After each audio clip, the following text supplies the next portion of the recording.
ವಿರಾಮದ ನಂತರ ಶ್ರಾವಣ ಬಂತು. ವಿಶೇಷ ಕಾರ್ಯಕ್ರಮಕ್ಕೆ ಸ್ವಾಗತ ವೀಕ್ಷಕರೇ. ಹಬ್ಬಗಳ ಸುರಿಮಳೆ ಶ್ರಾವಣ ಅಂತ ಹೇಳಿದ್ರೆ ಎಷ್ಟು ಹಬ್ಬಗಳನ್ನು ನಾವು ಕೇಳ್ತಾ ಇದ್ದೀವಿ ಆರತಿಯವರ ಬಾಯಲ್ಲಿ. ಅದರ ವಿಶೇಷತೆ ಕೂಡ ನಾವು ತಿಳ್ಕೊತಾ ಇದ್ದೀವಿ ಈ ಒಂದು ವಿಶೇಷ ಕಾರ್ಯಕ್ರಮದಲ್ಲಿ. ಹಾಗಾದರೆ ಮುಂದಿನ ಹಬ್ಬ ಯಾವುದು, ಯಾವ ರೀತಿ ಆಚರಣೆಯನ್ನು ಮಾಡಬೇಕು ಅನ್ನೋದ್ರ ಬಗ್ಗೆ ತಿಳ್ಕೊಳ್ಳೋಣ. ಈ ಉಪಕರ್ಮ ಅಂದರೆ ಏನು, ಯಾವ ರೀತಿ ಆಚರಣೆ ಮಾಡಬೇಕು, ಏನಿದ್ರ ವಿಶೇಷತೆ? ಈ ಗಾಯತ್ರಿ ಉಪಕರ್ಮ ಅನ್ನೋದು ಈ ಎಲ್ಲ ಹಬ್ಬಗಳಿಗಿಂತ ಅತ್ಯಂತ ಪ್ರಾಚೀನವಾದ ಹಬ್ಬ. ಇದು ವೇದ ಕಾಲದ ಒಂದು ವ್ರತ.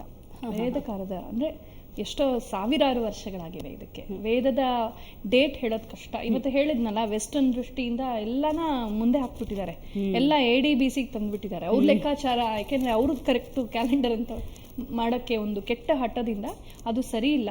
ನಮ್ಮ ಹಿಂದಕ್ಕೆ ಹೋದ್ರೆ ಎಷ್ಟು ಹಿಂದೆ ಅಂತ ಹೇಳಕ್ಕಾಗೋದಿಲ್ಲ. ರಾಮಕೃಷ್ಣ ಅವರು ವೇದದ ನಂತರ ವೇದ ಯುಗದಲ್ಲಿದ್ದದ್ದು.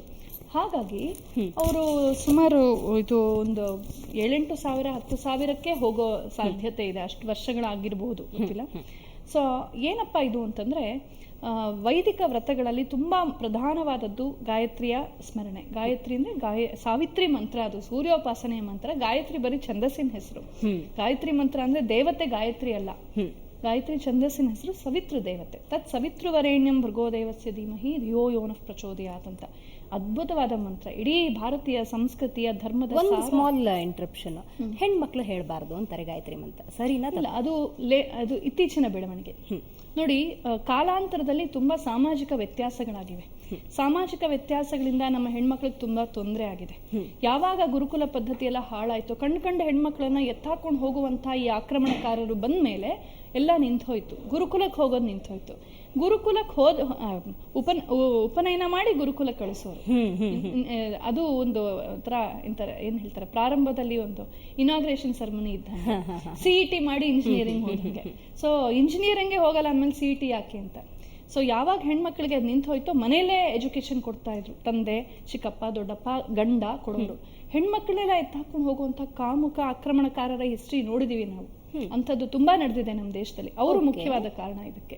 ಇದರಿಂದ ಹೆಣ್ಮಕ್ಳು ಬೀದಿಯಲ್ಲಿ ಹೋಗೋದೇ ಕಷ್ಟ ಆಗೋಯ್ತು. ಪರ್ದಾ ಸಿಸ್ಟಮ್ ಬಂತು, ಚೈಲ್ಡ್ ಮ್ಯಾರೇಜ್ ಬಂತು, ಸತಿ ಸಿಸ್ಟಮ್ ಎಲ್ಲಾ ಬಂದಿದ್ದು ಆಕ್ರಮಣಕಾರರ ಒಂದು ಕ್ರೌರ್ಯದಿಂದಾಗಿ. ಅವರೇ ಕೊನೆಗೆ ಆಳೋಕ್ಕೂ ಶುರು ಮಾಡಿದ್ರು.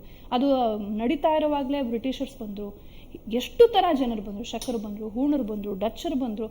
ಎಲ್ಲರೂ ಕೂಡ ನಮ್ಮ ದೇಶವನ್ನು ಲೂಟಿ ಮಾಡಿದ್ರು, ಸಮಾಜವನ್ನು ಏರ್ಪೇರ್ ಮಾಡಿದ್ರು, ಮತಾಂತರ ಮಾಡಿದ್ರು, ತುಂಬಾ ನಮ್ಮ ಧರ್ಮ ಸಂಸ್ಕೃತಿಯನ್ನ ಹಿಂಸಿಸಿದ್ದಾರೆ.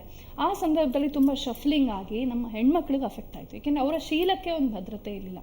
ಇದೆಲ್ಲ ಆಗಿದಂತಹ ಈ 2,000 ವರ್ಷಗಳಲ್ಲಿ ಸ್ತ್ರೀಯರಿಗೆ ಅವಕಾಶ ಕಡಿಮೆ ಆಯ್ತು. ನಾನು ಸಂಸ್ಕೃತವನ್ನ ಓದುತ್ತಾ ಇರುವಂತಹ ವಿದ್ಯಾರ್ಥಿನಿ, ಕಲಿಸ್ತಾ ಇರುವಂತಹ ಶಿಕ್ಷಕಿ, ನಾನು ನೋಡುವಂತಹ ಯಾವ ಪ್ರಾಚೀನ ಗ್ರಂಥಗಳಲ್ಲೂ ಸ್ತ್ರೀಯರಿಗೆ ಅವಕಾಶ ಇಲ್ಲ ಅಂತ ಇಲ್ಲ. ನಾವು ಕಾಣೋದೆಲ್ಲ ಮಿಡಿವಲ್ ಪೀರಿಯಡ್ ಆದ್ಮೇಲೆ. ಖಂಡಿತವಾಗಿ ಪರ್ದಾ ಸಿಸ್ಟಮ್ ಇರಲಿಲ್ಲ. ವೇದ ಕಾಲದಲ್ಲಿ ಎಷ್ಟು ಸ್ವಾತಂತ್ರ್ಯ ಐತೆ ಅಂತ ಋಷಿಕೆಯರಿದ್ರು. ಯಾವ ದೇವಿ ಸೂಕ್ತವನ್ನ ಮಡಿಮಡಿಯಾಗಿ ಗಂಡಸರು ಹೇಳ್ತಾರೋ ಆ ದೇವಿ ಸೂಕ್ತದ ಋಷಿಕೆಯೇ ಸ್ತ್ರೀ. ಭಾಗವಹಿಣಿ ಅಂತ ನೋಡು, ಗಾರ್ಗಿ, ಮೈತ್ರಿ ಎಂಥವ್ರ ಹೆಸರುಗಳು, 28 ಋಷಿಕೆಯರ ಹೆಸರು ಬರುತ್ತೆ. ಸೀತೆ ತನ್ನ ಮಾವನವ್ರಿಗೆ ತರ್ಪಣ ಕೊಟ್ಲು ಅಂತ ಬರುತ್ತೆ.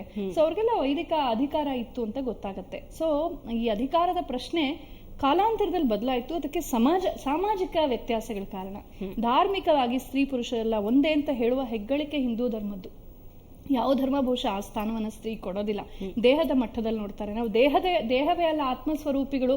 ಆತ್ಮಕ್ಕೆ ಲಿಂಗ ಭೇದವಿಲ್ಲ, ವಯಸ್ಸಿನ ಭೇದವಿಲ್ಲ, ನಾವು ಒಂದೇ ಅಂತ ಹೇಳುವಂಥದ್ದೇ ವೇದಾಂತ. ಅದೇ ಹಿಂದೂ ಧರ್ಮದ ಹೆಗ್ಗಳಿಕೆ. ಕಾಲಾಂತರದಲ್ಲಿ ಸ್ಮೃತಿಗಳು ಒಂದಷ್ಟು ಆಕ್ಷೇಪಣೆಗಳು ಹಾಕಿದ್ವು. ಇವತ್ತಿಗೂ ಆ ಸ್ಮೃತಿಗಳನ್ನ ಫಾಲೋ ಮಾಡ್ತಾ ಇದೀವಿ. ಆದ್ರೆ ಮೂಲದಲ್ಲಿ ಹಾಗಿರ್ಲಿಲ್ಲ. ಪುರಾಕಲ್ಪೇತು ನಾರೀಣಾಂ ಮೌಂಜಿ ಬಂಧನ ಮುಖ್ಯತೆ ಅಂತ ಹೇಳ್ತಾ ಇದ್ರು. ಇಲ್ಲ ಇಲ್ಲ ಇಲ್ಲ ಅಂತ ಹಠ ಮಾಡೋ ಜನರೂ ಇದ್ದಾರೆ. ಮೂಲ ತಿಳ್ಕೊಂಡವರು, ಶ್ರುತಿಯನ್ನೇ ಮೂಲದಲ್ಲಿ ಓದಂಥವ್ರು, ಹೌದು ಮಕ್ಳಿಗಿತ್ತು ಪಾಪ ತಪ್ಪು ಹೋಗಿದೆ ಅಂತ ಒಪ್ಕೊಳ್ಳೋ ಸಹಾನುಭೂತಿ ಇರೋಂಥವ್ರು ಇದ್ದಾರೆ. ವ್ಯತ್ಯಾಸ ತರಬೇಕು, ಎಲ್ಲ ಸಮಾನ ಮಾಡ್ಬೇಕು ಅಂತ ರೆವಲ್ಯೂಷನರಿ ಪೀಪಲ್ ಇದ್ದಾರೆ. ನಾವು ಯಾವ ಗ್ರೂಪ್ಗೆ ಸೇರ್ತೀವೋ ಗೊತ್ತಿಲ್ಲ, ಬಟ್ ಯಾರನ್ನ ಖಂಡಿಸಬಾರ್ದು. ಇದಕ್ಕೆ ಕಾರಣಗಳಿವೆ, ಸಾಮಾಜಿಕ ತೊಂದರೆಗಳಿವೆ, ಹಸ್ತಕ್ಷೇಪ ಆಗಿದೆ ಆಚೆಯಿಂದ. ಇದಕ್ಕೆ ಮುಖ್ಯ ಕಾರಣ ಆಕ್ರಮಣಕಾರರು.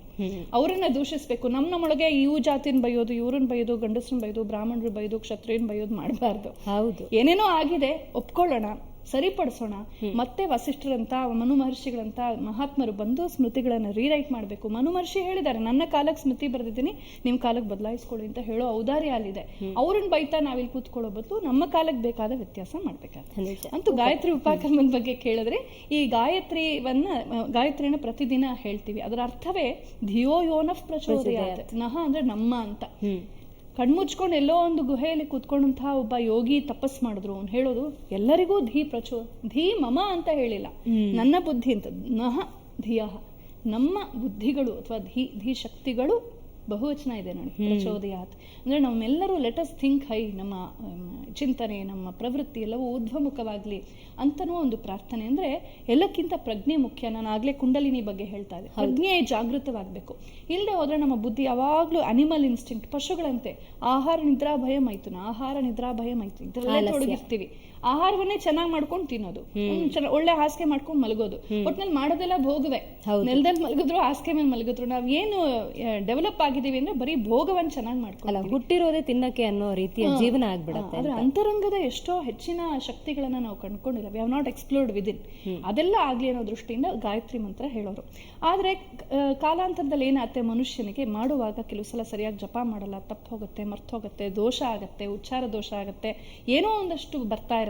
ಹಾಗಾಗಿ ಇಡೀ ವರ್ಷದಲ್ಲಿ ಈ ಗಾಯತ್ರಿ ಶ್ರಾವಣ ಹುಣ್ಣಿಮೆಯ ದಿನ ಒಂದು ಗಾಯತ್ರಿ ಪುರಶ್ಚರಣ ಅಂದ್ರೆ ಒಂದು ಸಂಕಲ್ಪ ಇಟ್ಕೊಂಡು ನಾನು ಇಷ್ಟು 1000 ಅಥವಾ ಇಷ್ಟು 100 ಮಂತ್ರಗಳನ್ನು ಮಾಡ್ತೀನಿ ಅಂತ ಅಷ್ಟು ಸಲ ಪುರಶ್ಚರಣ ಮಂತ್ರವನ್ನ ಮಾಡಿ ಇಡೀ ವರ್ಷದಲ್ಲಿ ಏನ್ ಲೋಪ ಆಗಿರ್ಬೋದು ಅದನ್ನೆಲ್ಲ ಅವತ್ತು ತೀರ್ಸ್ಕೋಬಹುದು. ಹಿಂದೂ ಧರ್ಮ ಸದಾ ಅವಕಾಶ ಕೊಡ್ತಾನೆ ಇರುತ್ತೆ. ತಪ್ಪು ಮಾಡಿದ್ರು ತಿತ್ಕೊ ಮತ್ತೆ ಅಲ್ಲಿ ಗಿವ್ ಯು ಅನದರ್ ಚಾನ್ಸ್. ಈ ಒಂದು ಸ್ಪೆಷಾಲಿಟಿ. ಪುರಶ್ಚರಣ ಮಾಡಿ ಅವತ್ತು ಗಾಯತ್ರಿ ಹೋಮ ಮಾಡಿ, ಗಾಯತ್ರಿ ಲೋಪದೋಷಗಳಿಗಾಗಿ ಪ್ರಾರ್ಥನೆ ಮಾಡಿ, ಮತ್ತು ವಟುಗಳಿಗೆ ಯಾರು ಸರಿಯಾಗಿ ಆಚಾರವನ್ನು ಇಟ್ಕೊಂಡಿದ್ದಾರೆ ಅವ್ರಿಗೆ ಏನಾದ್ರು ದಾನ ಧರ್ಮ ಮಾಡೋದು, ಒಟ್ಟಿಗೆ ಊಟ ಮಾಡೋದು, ಒಟ್ಟಿಗೆ ಜನಿವಾರ ಬದಲಾಯಿಸಿ ಪವಿತ್ರತೆಯ ಸಂಕೇತ. ಅದು ಉಪವೀತ ಅನ್ನೋದು ವಸ್ತ್ರದ ಸಂಕೇತ. ನಾನು ಶುದ್ಧವಾಗಿದ್ದೀನಿ ಅಂತ ಹೇಳೋಕ್ಕೋಸ್ಕರ ಹಳೆದನ್ನು ವಿಸರ್ಜಿಸಿ ಹೊಸದನ್ನು ಹಾಕೊಳ್ತಾರೆ.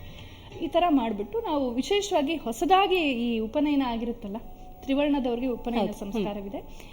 ಯಾರು ಹೊಸದಾಗಿ ಮುಂಜಿ ಮಾಡ್ಕೊಂಡಿರ್ತಾರೋ ಅವ್ರಿಗೆ ಆ ವರ್ಷ ತುಂಬಾ ವಿಶೇಷ. ಅವ್ರಿಗೆ ಅವತ್ತೊಂದು ವಿಶೇಷ ಹೋಮ ಮಾಡಿಸ್ತಾರೆ. ಬಹಳ ಚೆನ್ನಾಗಿರುತ್ತೆ ನೋಡೋದಕ್ಕೆ. ಎಲ್ಲ ಸೇರ್ಕೊಂಡು ವೇದ ಮಂತ್ರವನ್ನು ಒಟ್ಟಿಗೆ ಘೋಷಿಸ್ತಾ ಇರ್ತಾರೆ. ಅಲ್ಲಿ ಪಾರ್ಟಿಸಿಪೇಟ್ ಮಾಡೋದು. ಗಾಯತ್ರಿ ಮಂತ್ರದ ಪ್ರಸಾದನೂ ತುಂಬಾ ಚೆನ್ನಾಗಿರುತ್ತೆ. ವಿಶೇಷವಾದ ಪ್ರಸಾದ ಮಾಡ್ತಾರೆ. ಇನ್ಯಾವ ಹೋಮದಲ್ಲೂ ಆ ಥರ ಪ್ರಸಾದ ಸಿಕ್ಕೋದಿಲ್ಲ. ಈ ಥರ ಅದಕ್ಕೆ ಒಂದು ಸ್ವಾರಸ್ಯ ಇದೆ. ತುಂಬಾ ವಿಶೇಷ ಅಂದ್ರೆ ಇದು ಅತ್ಯಂತ ಪ್ರಾಚೀನ ಹಬ್ಬ. ಬೇರೆ ಎಲ್ಲ ಮಧ್ಯಯುಗದಲ್ಲಿ ಪುರಾಣ ಯುಗದಲ್ಲಿ ಬಂತು, ಇದು ವೇದ ಕಾಲದಿಂದ ಬಂದಿರೋ ಹಬ್ಬ. ಹಾಗಾಗಿ ಗಾಯತ್ರಿ ಮಾತೆ ಆ ಸವಿತ್ರ ದೇವತೆ ನಮ್ಮೆಲ್ಲರ ಬುದ್ಧಿಯನ್ನು ಪ್ರಚೋದಿಸಲಿ ಎನ್ನುವ ಆ ದಿವ್ಯ ಪ್ರಾರ್ಥನೆ ಭಾರತವನ್ನ ಎಷ್ಟು ಮೇಲಕ್ಕೆತ್ತಿದೆ. ಇವತ್ತು we should go back to that. Germany ಅವರು ಅದನ್ನ ಇವತ್ತು ರಿಸರ್ಚ್ ಮಾಡ್ತಾ ಇದ್ದಾರೆ. ನಾವು ನಮ್ಮದನ್ನು ಬಿಟ್ಬಿಟ್ಟು ಎಲ್ಲಿ ಪಿಜ್ಜಾ ಸಿಕ್ಕುತ್ತೆ, ಪೇಸ್ಟಾ ಸಿಕ್ಕುತ್ತೆ ಅಂತ ಹೋಗ್ತಾ ಇದೀವಿ. ಪಿಜ್ಜಾ ಪೇಸ್ಟಾ ತಿನ್ನೋಣ ಬೇಡ ಅಂತಲ್ಲ, ಆದ್ರೆ ನಮ್ಮದನ್ನ ಗೌರವಿಸಬೇಕು. What is good about us ಅದನ್ನು ಉಳಿಸ್ಕೋಬೇಕಲ್ವಾ? ಹೌದು, ಒಳ್ಳೆ ಮಾತನ್ನ ಹೇಳಿದ್ರೆ ಮತ್ತಷ್ಟು ಮಾತಾಡ್ತೀನಿ. ಸೊ ವೀಕ್ಷಕರೇ, ಶ್ರಾವಣ ಮಾಸದಲ್ಲಿ ಬರುವಂತಹ ಎಲ್ಲ ಹಬ್ಬಗಳನ್ನು ನಾವಿವತ್ತು ಮಾತನಾಡ್ತಾ ಇದ್ವಿ. ವಿಶೇಷತೆ ಏನು ಅನ್ನೋದನ್ನ ನೀವು ಕೂಡ ತಿಳ್ಕೊಳ್ತಾನೆ ಇದ್ದೀರಾ. ಇದೊಂದು ಪುಟ್ಟ ವಿರಾಮ ತೆಗೆದುಕೊಳ್ಳೋಣ. ವಿರಾಮದ ನಂತರ ಕಾರ್ಯಕ್ರಮ ಮುಂದುವರಿಯುತ್ತೆ.